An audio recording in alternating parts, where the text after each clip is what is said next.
If you're feeling run down, sluggish, or bloated, then this is the video for you because I'm going to be teaching you some useful techniques within the context of a yoga class that will help to get your lymphatics flowing. The first thing that we're going to explore is the big six. This is where we're going to rub and tap on 6 key areas of the body where the lymph nodes are clustered together.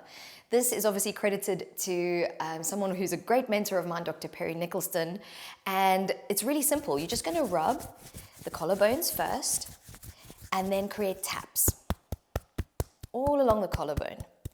10 rubs, followed by 10 taps. Okay, next we're going to go underneath the jaw and behind the ears and along the side of the neck. You're going to do 10 rubs and 10 taps. While you're there, remember to hit that subscribe button so you can never miss a future upload. And then after you've done the neck, jaw, and behind the ear area, we're next going to go to the armpits. I like to actually take it from the top of the shoulder all the way underneath the armpit as I move my arm down and up, followed by the taps, over to the other side. Now, I like to actually do this little big 6 routine where I rub these 6 main areas, especially if I feel a cold coming on or if I'm feeling a bit bloated. And I'm always really amazed by how good it makes me feel straight afterwards. Next spot is around the belly button and on the tummy.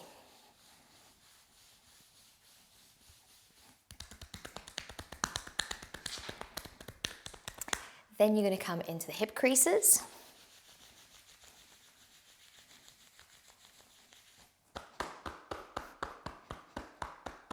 And then you're going to do the back of the knees.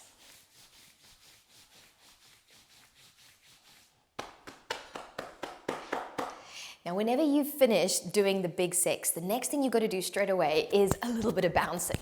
So you don't have to leave the ground. Your feet can stay on the ground, but just your heels are kind of bobbing up and down. Your arms are really floppy. Your shoulders are kind of hunching up and down as the momentum takes them. And it's this bouncing action that actually helps to shift the fluid through those one-way valves in our lymphatic ducts. Here, it's also a really nice time to practice your diaphragmatic breathing. So take a huge breath in with me through your nose. And then as you breathe out, feel everything get heavy and floppy. Take your second big breath in through your nose. And again. Last one coming up. Good job. So right now you should be feeling like, ooh, a bit of a buzz, a bit of an energy. Those big 6 locations, we're actually going to move them now along with the yoga flow. So first thing, I'd like you to come to the top of the mat, shrug the shoulders up towards the ears, and then with a sharp breath out, release the shoulders down. Inhaling, shoulders circle up. Exhale, release them down. Inhale, circle them up. Exhale, sharp to go down. One more time. Then take the right ear towards the right shoulder. Create a half moon circle, bringing the head forward until the left ear is stacked over the left shoulder, repeating the half moon circle with the neck again. You're just going to keep moving left to right, right to left.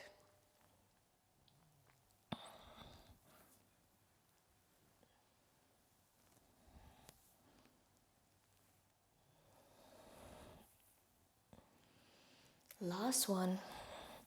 Good. Now inhaling, look up as you reach your arms up, and then exhale, bring your head and your hands down, palms into prayer position.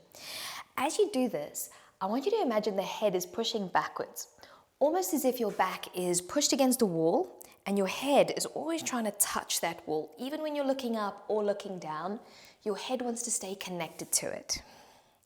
So here we're starting to stimulate a little bit more around the armpit area, but we're also still focusing on the collarbones and the neck. So we're kind of combining them right now.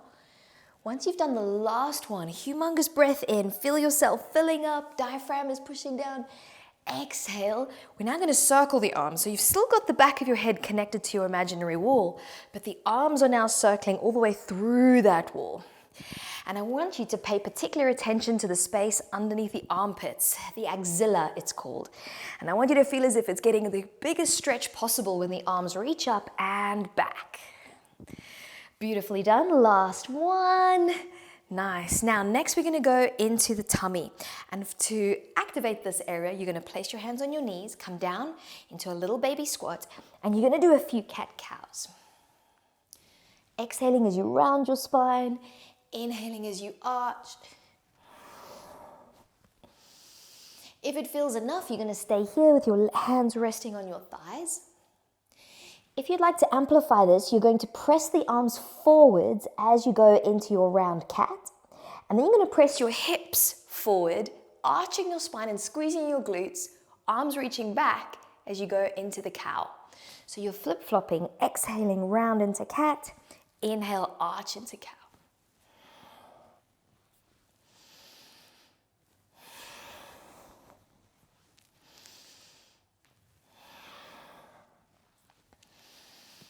And I want you to pay particular attention to that strong out breath as you round your spine, really pushing your organs so that we're starting to create a bit of stimulation in the middle of the body. There's a huge cluster of lymph nodes there, and we're just giving them an extra little boost so that the fluid can be pushed back up towards the heart. Last one. Great stuff. Now inhale, reaching the arms up. Exhale, squat down with your hands through a prayer position. Again, reaching up as you stand tall, squat low. Of course, we're shifting now into the hips and the knees, getting these areas to activate. We're going to change this though. As you go down, it stays the same, but when you go up, I want you to rise up onto the balls of the feet, coming down and rising up. So we're actually creating like a little moment where the calf muscles are also pushing the lymph fluid through the back of the legs all the way up towards the heart.